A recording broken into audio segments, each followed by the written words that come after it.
બીજી તરફ મહેસાણાના ધનપુરા જોરણંગ ગામમાં તસ્કરો દ્વારા એક બંધ મકાનનું તાળું તોડી અંદાજે 70 લાખથી વધુની મતાની ચોરી કરવામાં આવી છે। જી હા, બિલકુલ મહેસાણા ખાતે તસ્કરોનો તરખાટ જોવા મળ્યો છે, ત્યારે આ ઘટનાએ સમગ્ર વિસ્તારમાં ચકચાર મચાવી છે। પ્રાપ્ત માહિતી અનુસાર કલોલમાં ધંધાકીય અર્થે રહેતા પટેલ પરિવારના ધનપુરા જોરણંગ ગામે આવેલ બંધ મકાનમાં તસ્કરો ઘૂસ્યા હતા।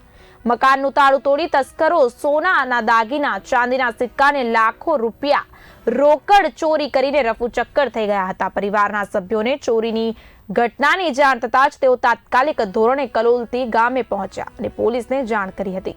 ઘટનાની ગંભીરતાને ધ્યાનમાં રાખીને Langhnaj police station, Mehsana LCB, FSL અને ડોગ સ્ક્વોડ સહિતની ટીમો ઘટના સ્થળે દોડી આવી અને તાત્કાલિક ધોરણે તપાસ શરૂ કરી છે। પોલીસે ફરિયાદના આધારે ગુનો નોંધીને આગળની તપાસ હાથ ધરી છે।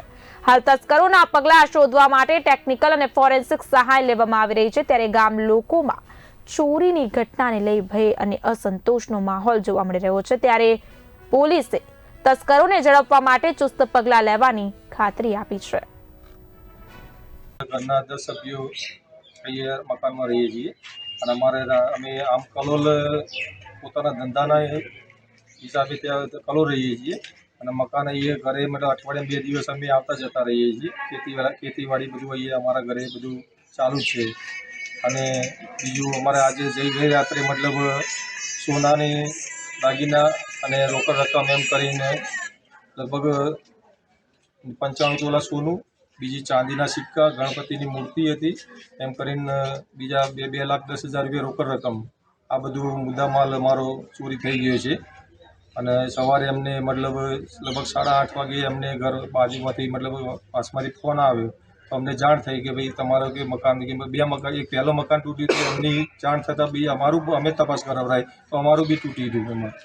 તો અમારા 2 મકાનનું મતલબ લોક તોડીને અંદર ચોરી કરી ગયા છે બધા અને અમે અત્યારે હાલ એફઆરઆઈ ત્યાં લાગણજ પોલીસ સ્ટેશનમાં પડાવી દીધી છે અને ત્યાં મહેસાણાથી એલસીબીવાળા અને ડોગ સ્ક્વોડ બંને આવી ગયા છે અને એમની આગળની કાર્યવાહી એમને હાથ ધરી છે। હવે જોઈએ આગળ શું કામ આગળ કેટલે લઈ જાય છે એમ બધું।